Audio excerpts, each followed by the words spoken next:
So this guy says of the RFK endorsement of Donald Trump, this is huge. Except it's not.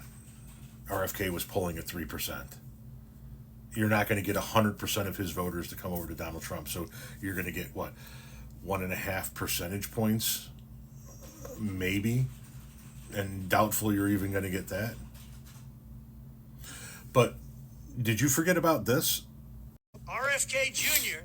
is a Democrat plant, a radical left liberal who's been put in place in order to help crooked Joe Biden, the worst president in the history of the United States, get reelected. A lot of people think that Jr. is a conservative. He's not. He's more liberal than anybody running on the Democrat side. A vote for Jr. would essentially be a wasted protest vote that could swing either way, but would only swing against the Democrats if Republicans knew the true story about him. Jr. is totally anti-gun and extreme environmentalist who makes the Green New scammers look very conservative by comparison. A big-time taxer, he wants to tax you.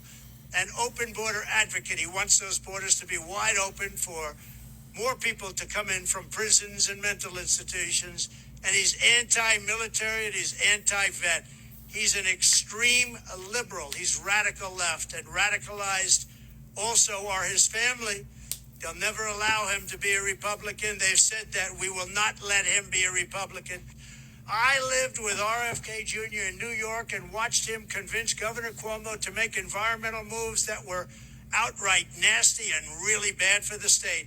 We have the highest energy costs anywhere in the country, and that's because of RFK Jr. He was a disaster. Upstate New York was not allowed to drill or frack as Ohio, Pennsylvania, and others ripped off New York energy. Because of this, prices have skyrocketed all over that part of the country, and frankly, it's affected New England, it's affected everybody. But all of this was the policy of RFK Jr. He doesn't want any drilling whatsoever.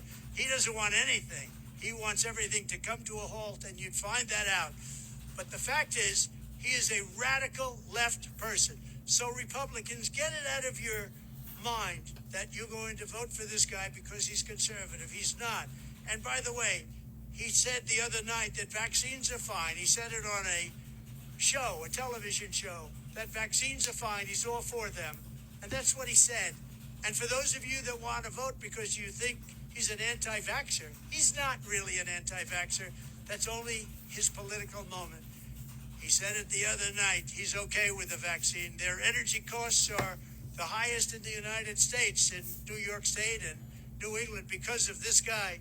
I'd even take Biden over Jr. because our country would last about a year or two longer than it would with Jr. It would collapse almost immediately, and his family, a radical left, a crazy left, a bunch of lunatics, would take over, and our country will die very quickly. So RFK's views on vaccines are fake, as is everything else about his candidacy. He is not a Republican, so don't think you're going to vote for him and feel good. He's a radical left Democrat. Let the Democrats have... Oops. And that wasn't years ago. That was 3 months ago. Yeah. This is huge.